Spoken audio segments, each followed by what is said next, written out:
Good evening, everyone, and let me call this chamber to order. Will everyone please rise if you can. Let us pledge the flag and the United States of America, and then remain in your place for a moment of personal reflection. I pledge allegiance to the flag of the United States of America and to the republic for which it stands, one nation, under God, indivisible, with liberty and justice for all.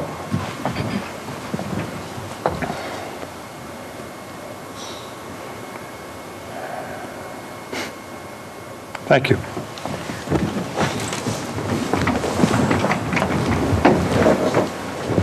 Township Clerk, please call roll and read our statement of adequate notice. Councilmember Hall. Here. Councilman Wendell. Absent. Councilwoman Winston. Here. Councilwoman Zambicki. Here. And Council President McAvoy. Here. Also present, Mayor Brad Cohen. Here. Administrator Joseph Criscullo. Here. And Township Attorney Anthony Iacoca. Here. Also present is our Deputy Clerk, Lauren Morris. Adequate notice of this meeting has been provided as required under Chapter 231, Public Law 1975, by specifying the time, date, location, and to the extent known, the agenda, by posting a copy on the bulletin board located in the main lobby of the East Brunswick Municipal Building, providing a copy to the Home News Tribune and the Asbury Park Press newspapers, posting a copy on the Township's website, and by filing a copy in the office of the Township Clerk, which will be entered into the minutes. Thank you. Council, you have Resolution 25-202 before you regarding adopting the meeting minutes from our May 29th, 2025 meeting. May I have a motion to accept? Motion to adopt. And a second? Second. Is there a need to amend or correct these minutes? Seeing none, roll call, please. Councilmember Hall? Yes. Councilwoman Winston? Yes. Councilwoman Zambicki? Yes. And Council President McAvoy. Yes. We have one proclamation for June 2025, the LGBTQ Pride Month. Councilwoman Zambicki, will you attend to this matter? Yes, please. Thank you.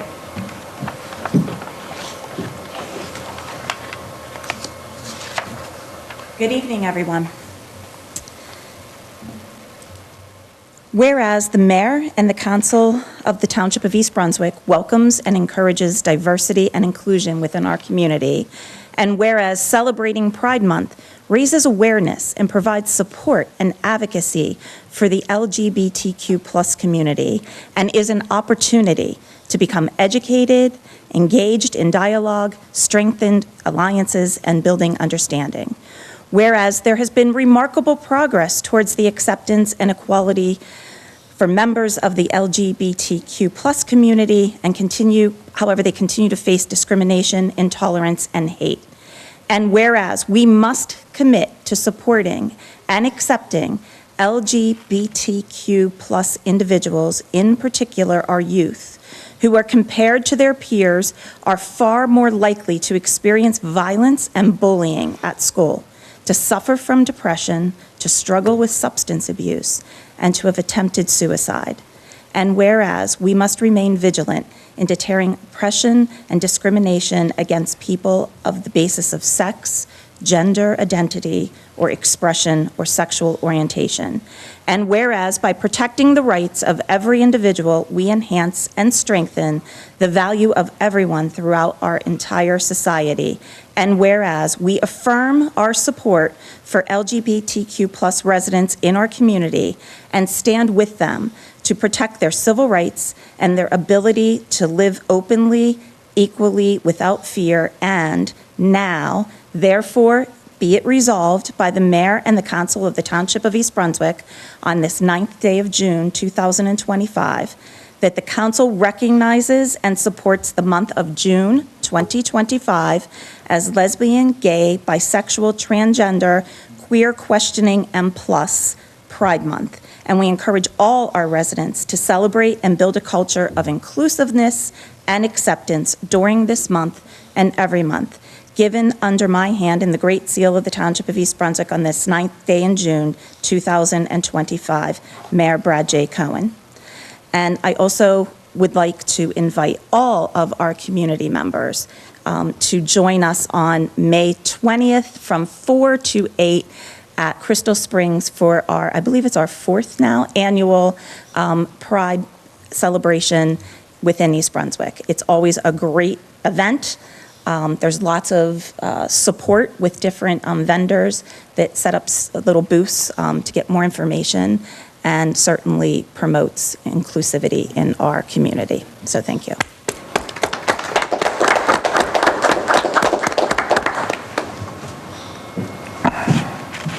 Any council comments? Thank you, Councilwoman Zembicki. There are no ordinances for a second reading or public hearing this evening. Therefore, let us move on to our, am I good? Am I good? Yeah. Reports section of the meeting. And we'll begin with our mayor, Mayor Cohn. Thank you, Council President. Last week, we had the East Brunswick Arts Coalition sponsored a program over at the Community Arts Center called Murder on the Dance Floor. It was a fundraiser that was used to help the ongoing fund for expansion of the Community Arts Center. Each year they come up with a different theme. There was the Queen's Ball the first theme, it was the Masquerade Ball the year before that. So it really was entertaining and fun because we all got to participate. And so kudos to the East Brunswick Arts Coalition for helping in that worthy cause. Also last weekend we had the fishing derby a couple days ago over at Dallenbach's Park. Again, that's always a fun thing to see the kids come out and fish. To get so excited every time they catch something, and it gave them a chance to get outside and to enjoy our park system that I've highlighted here in the township. So I think that was also wonderful.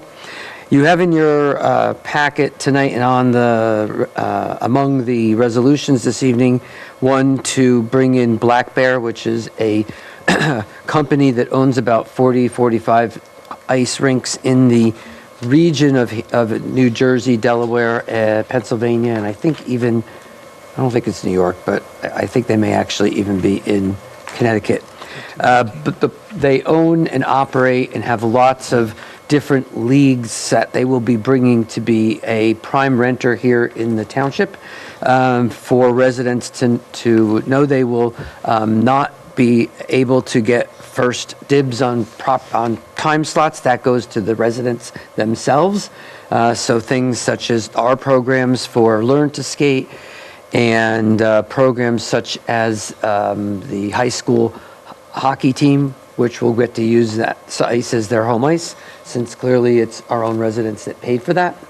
A lot of our early Learn to Skate programs and open skate programs, those will be obviously areas where the town would have the first rights to those time slots. Any time that the town isn't using slots, that's what would be made available to Black Bear. As you can read, it's a 5-year contract. Many people were doubting whether or not the enterprise would be something that we could sustain or be able to make money on. And like most new enterprises, they tend to have a period of time where they ramp up, and it is not uncommon for them to lose a little money. Most businesses often take time to get off the ground. Our own example would be Crystal Springs, which many years ago was the same story. It was a big investment on the part of the township for something that township residents got primary use of, and it took a little time, but it did ultimately in time become a profitable entity and one that we're proud of today. The good news about Black Bear coming in is that the financials on the money that we would expect to get from that, plus the programs that we expect to operate ourselves, when you look at it from a very, very early P&L standpoint, make it very likely that we would be able to at least break even in the beginning, maybe even turn a small profit. So this is a massive contract that I hope you will endorse this evening. Getting tournaments to come into a township is a very difficult thing. You almost have to be a key player in the industry in order to get into tournaments. Places like USA Hockey, Black Bear, they're large enough to get into that. Starting out a program on your own with limited number of teams virtually makes it impossible for you to get into these tournaments, which ultimately bring bring people into the town, use of our hotels, our restaurants. It's an economic driver to the township, and none of that would be possible if we did this on our own and expected to grow the program on our own. It would take probably a decade before we could even get to something like that. So this is a big deal. So I hope that you'll look favorably on that tonight. And then finally, we did get an estimate from the county Board of Taxation indicating what the tax rates they expect will be for the next year, the tax bills that would ordinarily go out sometime in August. The numbers, despite all the whining about the schools, actually shows that the expected increase for the school budget is about 3.3%. The expected increase for the county portion of your taxes is about 3.6%. And as promised, and in continuation now for the 9th year in a row, township municipal taxes are under 1%, 0.98% increase, which is very nominal compared to the others. Normally what we would do at this point is we send out bills once we get a actual certificate and from the Board of Taxation from the county. Without that, we issue estimated bills for the one that would go out in August. If the county is able to get us a actual certification relatively soon, we will not do a estimate, we'll send out the actual bill. If we don't get the formal certificate, then we send an estimated bill, and then it will be trued up on your fourth quarter payment for the year when the final bills do go out.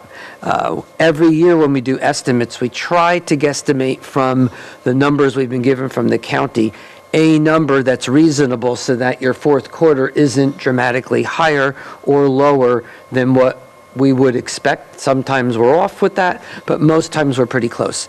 So that's the plan going forward. If it's an estimate, it's going to be pretty close to the right number. If we're able to get our certificate from the county, then you will get your regular bill in August. So that's my report. Thank you, Council President. That was exciting. No, because I was not on board with the mayor when the initial plans were being talked about with regard to a hockey arena. For what reasons, there's no need to review that right now. But as the mayor has so carefully demonstrated to the community, we have these professionals, this Black Bear group coming in to sort of run the show, because we really don't have run the showers with regard to a hockey arena. And I'm not going to belabor the point here, because you get what I'm talking about. The one thing I hope happens is Rutgers, men and women's hockey. And hopefully Black Bear is able to attract them. Can you imagine on a Thursday night getting in your car and driving over to a Big Ten matchup between the University of Minnesota and Rutgers in hockey? I'm not a hockey fan, but it's turning me on, you know. So thank you for that report. And yes, we've looked at it, we've reviewed the material, and we'll vote on it this evening. Councilwoman Winston? I just want to add, especially for people in the community who are for lack of a better word, anxious about the public availability with respect to the hockey rink. The hours here that are open to the public are plentiful, and they're on great nights. Friday evenings, Saturday evenings are dedicated to public skate, and it's open to the public. I think that's wonderful. Thanks. Mr. Crisculo, our business administrator. Just one item for this evening. As you recall, we did another round of for professional services for water meter replacement. So we're going to begin with sending out letters very shortly to the 4,000 or so residents that haven't gotten their meter replaced as of yet. This letter is going to come from the township. And yes, the people that haven't done it, you have to get it done. At this particular time, The company Meter Tech, you could schedule it through them at an 800 number or through a website. They come to your house, and within a half hour, they'll change the meter and the readers. A lot of the 4,000 people or so that are left are still getting a lot of estimated bills.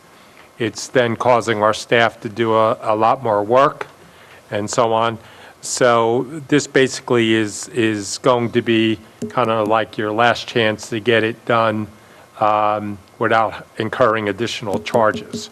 So I encourage people that get the letters to expedite the replacement of the meters. As my friend Dan would say, we don't want to overbill, we don't want to underbill, we want a correct bill. And this is for the amount of water that you use in your home. So if it's an estimated bill, your meter in the basement is still picking up the amount of water that you utilize. So we'd like to get you a correct bill. It's an easy process. They'll come in, they'll replace it, and we'll be good to go. So I appreciate the residents, if you do receive a letter, to kindly schedule an appointment to have them come replace the meter. That's all I have for this evening. Thank you. Our Township Attorney, Mr. Iacocca. Thank you, Council President. There's nothing to report at this time. Thank you. Our Township Clerk, Ms. Lawful. Just a quick report on our upcoming 2025 primary election, which will be on Tuesday, tomorrow, June 10th. The polls will be open from 6 a.m. until 8 p.m. For those who did not get an opportunity to vote during early voting, which the last day of early voting was on Sunday, the last day to vote for this coming 2025 primary election will be tomorrow. For those who are not able to vote in person and have requested a mail-in ballot, and you're in receipt of your mail-in ballot, as a friendly reminder, there are 3 ways to return your ballot, and the last day to do so is tomorrow. You can use the U.S. Postal Service at no cost to you whatsoever. Please note that your mail-in ballot must be post-dated June 10th for it to count. You can also drop it off at the Board of Elections located at 26B Kennedy Boulevard here in East Brunswick, or conveniently utilize our ballot drop box located within our municipal complex by our municipal court and our police station parking lot. I do encourage everyone to go out and vote, and that is all I have to report. Thank you. Thank you. Voting, it still just resonates so deeply with this relatively old guy up here on the dais. But the one thing that I'm not going to miss is the cardboard flyers. Oh my goodness. I must have at least somewhere between 20 and 30 different flyers from the various candidates who were running for the Democratic and Republican side of the gubernatorial race. Council, any member, any committee or board reports? Great. Please. Yep, thank you. And before I go on, but I want to reiterate what Councilwoman Winston said about the contract with the ice skating rink, because it's not only for the public skate, but the other thing that I was looking for is to make sure that our own hockey team had plenty of practice time, and they have that designated time right after school, which is exactly what we need, and then designated time for all of their games. So that was great. So quick report. Take your time. Yep. Just registration is now closed for summer camp. It has been a record-breaking year for summer camp. So that's wonderful, and looking forward to a successful year this summer. Crystal Springs is officially open on weekends. We haven't had the greatest weather on the weekends. This weekend, I think, was actually their first day open due to the cold weather, but they're also open on Friday nights for night swim, and it opens 7 days a week as soon as that weekend that school is out.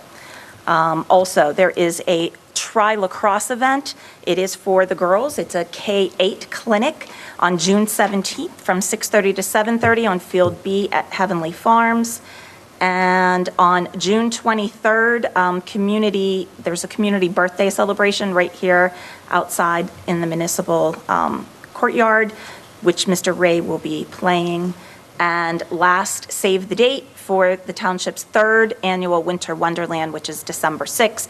There are sponsorships available, so if anybody's interested in sponsoring the event, that would be amazing. And hope to see everybody on the 20th for our Pride at the Pool event from 4 to 8. Thank you. Thank you, Councilwoman Zambicki. We can now move on to our public portion of our meeting. So, Ms. Lawful, please read our public comment statement. The public comment portion of our meeting is to allow the public to bring to the council's attention their concerns or comments.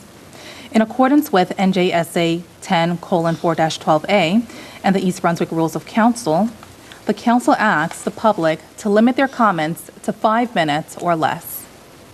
At the conclusion of the statements or questions from a member of the public, the council president, at his discretion, may choose to respond or not respond. Thank you. Is there anyone from the audience who would wish to address the council president, please?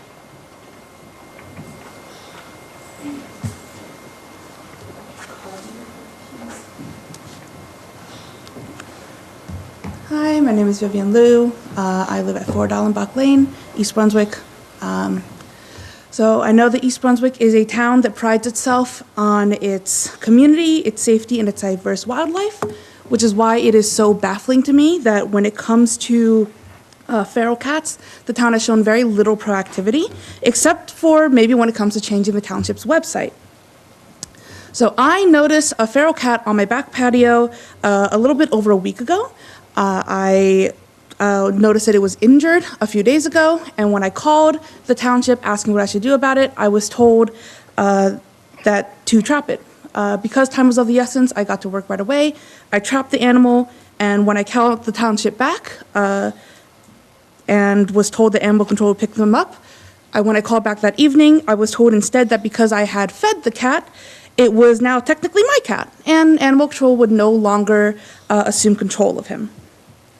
So a huge part of trapping a cat is to feed it. You need to get it comfortable with your property so that it can learn to come onto your property, and it will go into any trap you set up for it. Asking me as a private resident to trap the cat is already an inappropriate demand from animal control, but asking me as a private resident to handle a wounded wild animal is where this incident crosses the line into possible liability, especially through something which I consider a frankly duplicitous loophole in your policy. So there have already been 2 rabid animal attacks in Middlesex County. There was one that was a rabid cat a little bit over 2 months ago. Upon hearing reports of a wounded stray cat, it is a wonder to me why animal control did not jump in immediately to help alleviate that problem.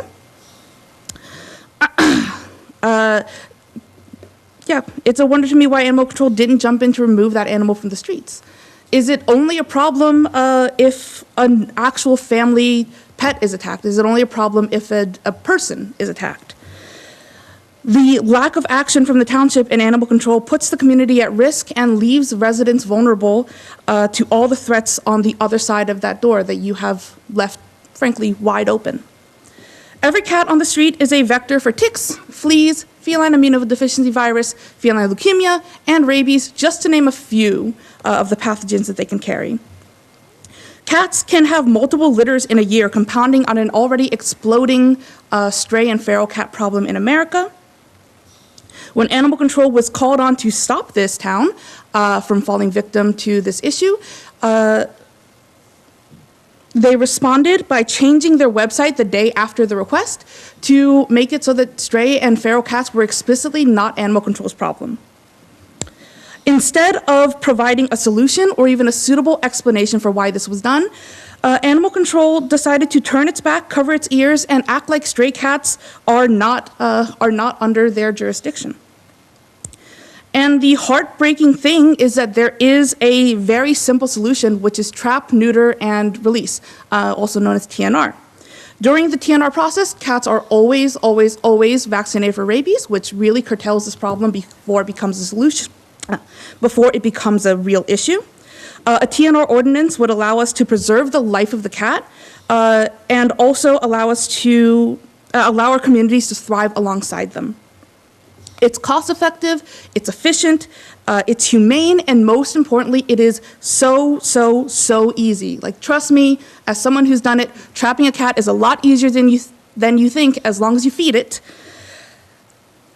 So thanks to TNR, to East Brunswick TNR and Rescue, this cat that I trapped is going to get the help that it needs, but only because I am fortunate enough that I can cover the medical costs that it had to undergo.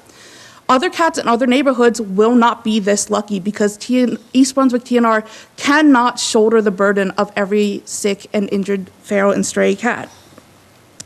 There is a gap in helping our communities that animal control is actively hollowing out further.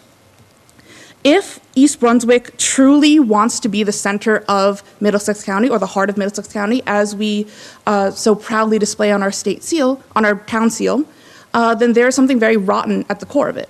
And I'm not here to villainize anyone. I am sure that animal control has valid reasons for taking the actions that it did. I am just here to state that we all have a common goal, hopefully, which is to keep stray and feral cat problems from spiraling out of control. And losing more of our wildlife, or God forbid, even a household pet to this problem. And Ms. Liu, the 5 minutes is up. Thank you very much. All right. Any questions? There are no questions. Your time has expired. Anyone else wish to address the council president? Please.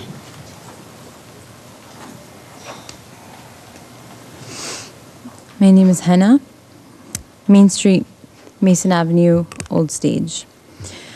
I'm sure you've all seen the events that unfolded in Los Angeles this weekend and late last week. The city of Glendale has since issued this following statement.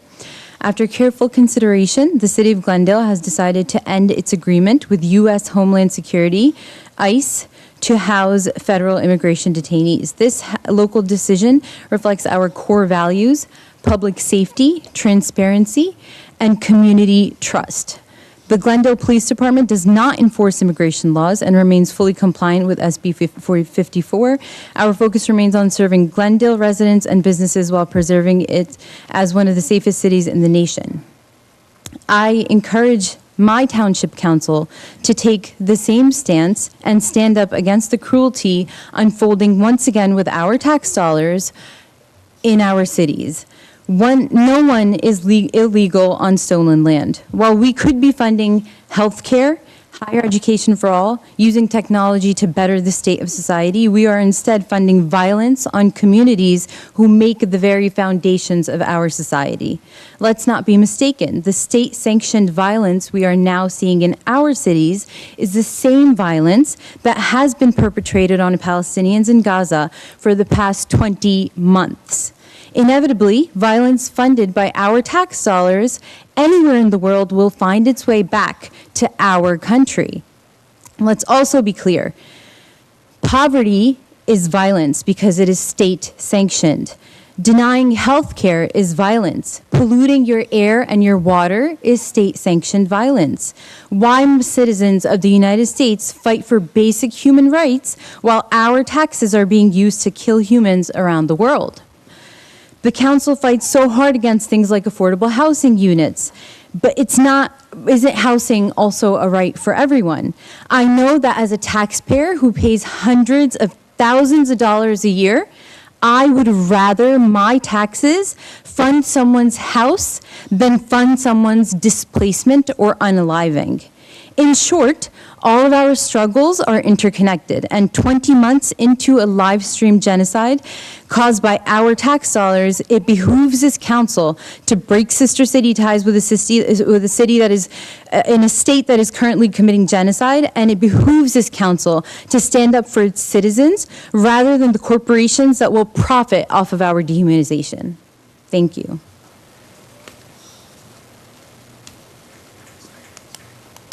Anyone else wishing to address, please?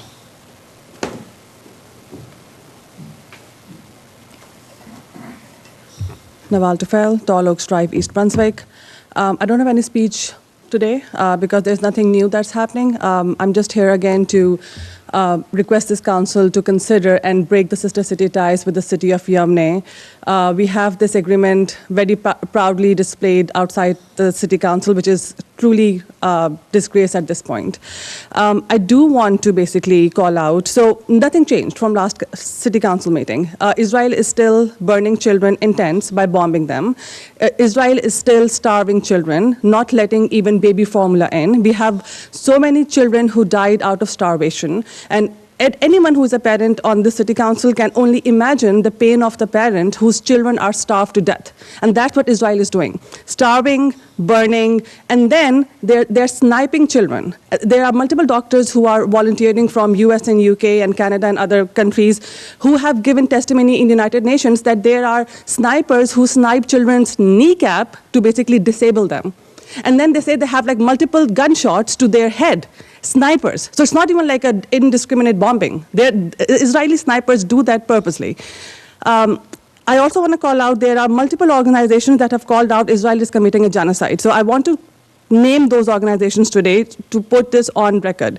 United Nations, UN Human Rights Council, UN House for the Coordination of the Humanitarian Affairs, UN Special Rapporteurs, International Criminal Court, Amnesty International, Human Rights Watch. They all said Israel is committing genocide. International Committee of the Red Cross, Doctors Without Borders, B'Tselem, which is basically Israeli human rights organization. Funny enough, Al-Haq, which is Palestinian human rights organization, Adamir, Breaking the Silence, which is Israeli veterans exposing military abuse. Then Defense for Children International, Palestinian, World Health Organization, Save the Children, Norwegian Refugee Council, Oxfam. I'm sure most of you are familiar. I'm so sorry if it's funny for some people to smile. I don't know. Maybe it is, right? Because these children are not white, so I understand. International Federation for Human Rights, Mediterranean Human Rights Monitor, the Carter Center, Christian Aid, War on Want, Lawyers for Palestinian Human Rights, Public Committee Against Torture in Israel, UNICEF, Reporters Without Borders, South African Human Rights Commission, and Jewish Voice for Peace, which is a very local organization. They have all called out that Israel is committing a genocide, and I disagree. Israel is committing a Holocaust. They have every definition, every tick mark is there. So why do we still have this agreement with the city? Honestly, like, at what point you will, this council cannot say that they did not know after 10 years that, oh, we did not know, because this thing will come out. And Israel will become a pariah state, just like Nazi Germany. They have to. They have done it in broad light, and they have broadcasted their war crimes. So please do the right thing while you still have time. After thousands of lives lost, you still have time to do the right thing. Thank you.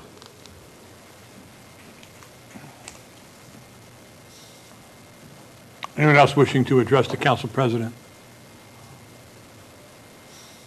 Gentleman in the back.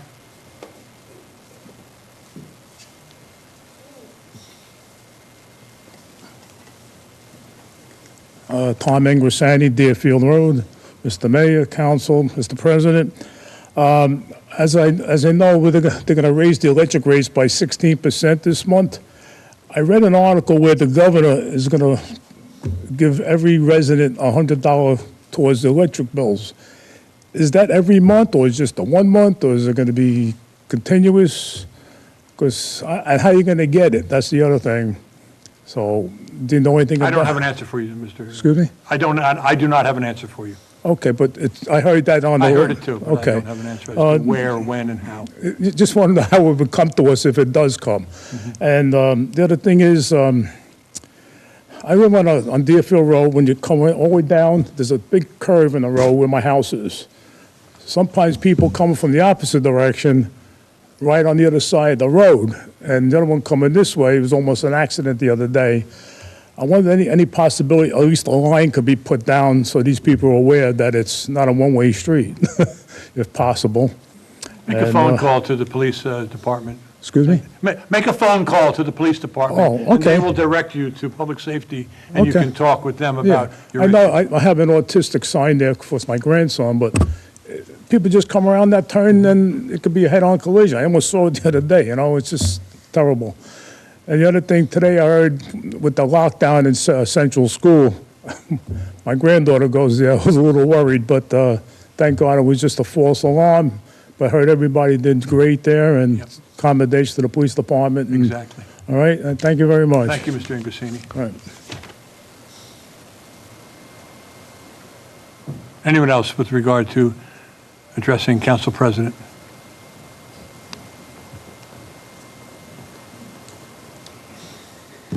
Good evening, everyone. Rabbi Eric Eisenkramer for Alpine Court, East Brunswick. I want to wish greetings to the Mr. Mayor and the Town Council and Council President, and provide an update on the Jewish community in our township and in our world. In the Jewish community, we are mourning the loss of Sarah Milgram and Yaron Lischinski.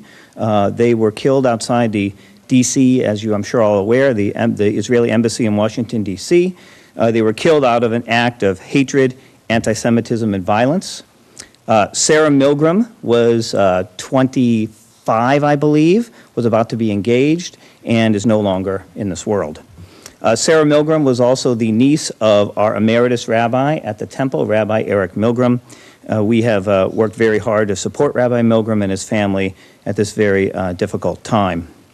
In addition to this attack, there was a terrible attack that took place in Boulder, Colorado, in which innocent people protesting and in support of the hostages were attacked and burned with makeshift Molotov cocktails and seriously injured. Innocent people being attacked. Anti-Semitism and threats against Jews in the United States are at all-time highs.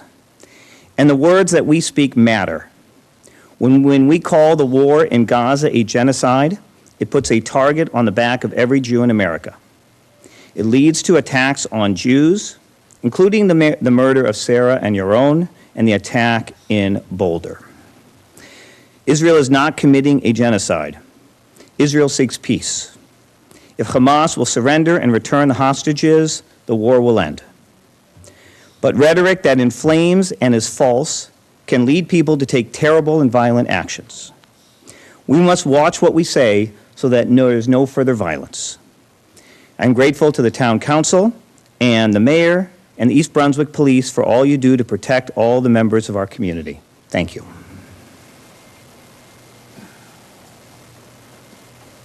Anyone else wishing to address the Council President? Gentleman in the back.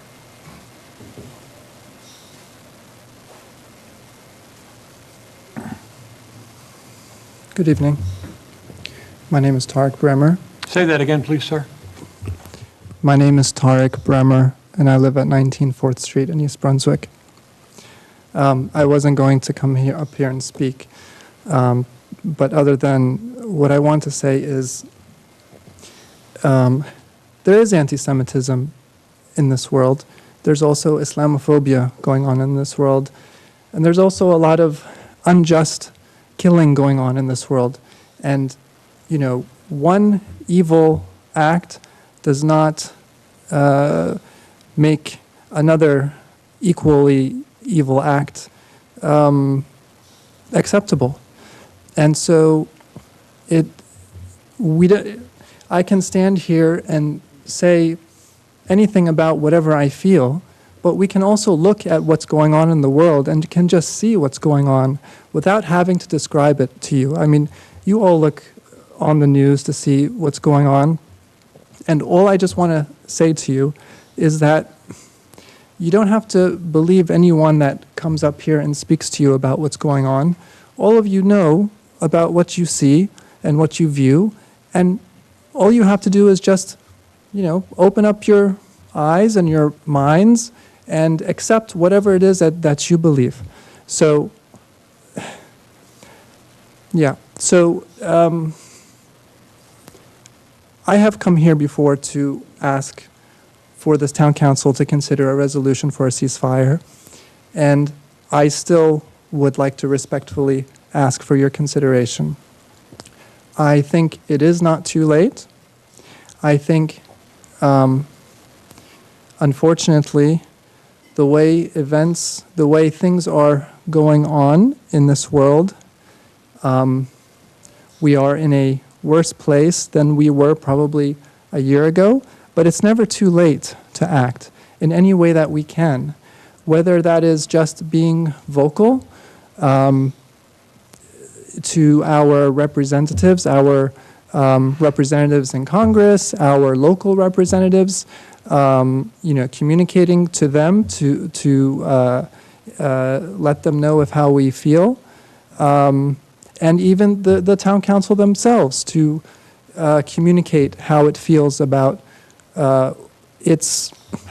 how this country is directly supporting whatever you want to call it. It's supporting the killing of innocent civilians. You can call that a genocide. You can call it ethnic cleansing. You can call it whatever it is. I'm not here to argue about what we're calling it here. It is a fact that innocent people are being killed. And unfortunately, we are directly responsible for this. But it's not too late. We can at least try to say that we don't accept this and we don't want to support this.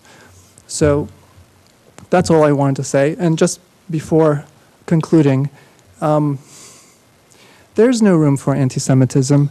There's no room for Islamophobia. There's no room for any hate. And there's no room for any injustice anywhere in this world.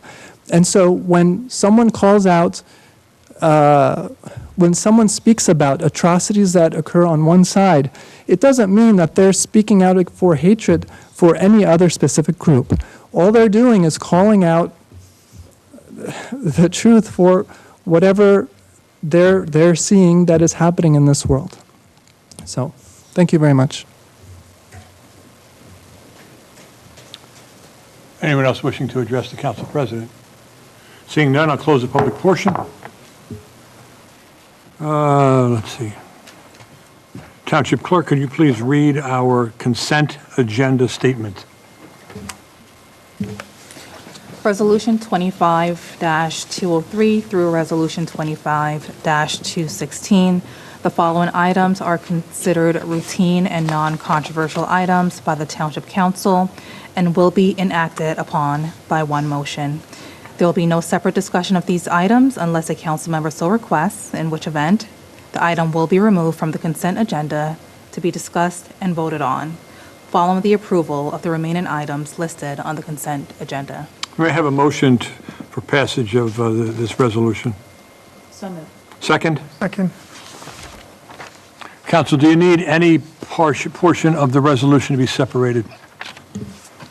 We had an earlier clarification on the hockey arena from the mayor, so that was my, not a separation, but a comment being made. Anything? Okay, why don't we then take a roll call, please?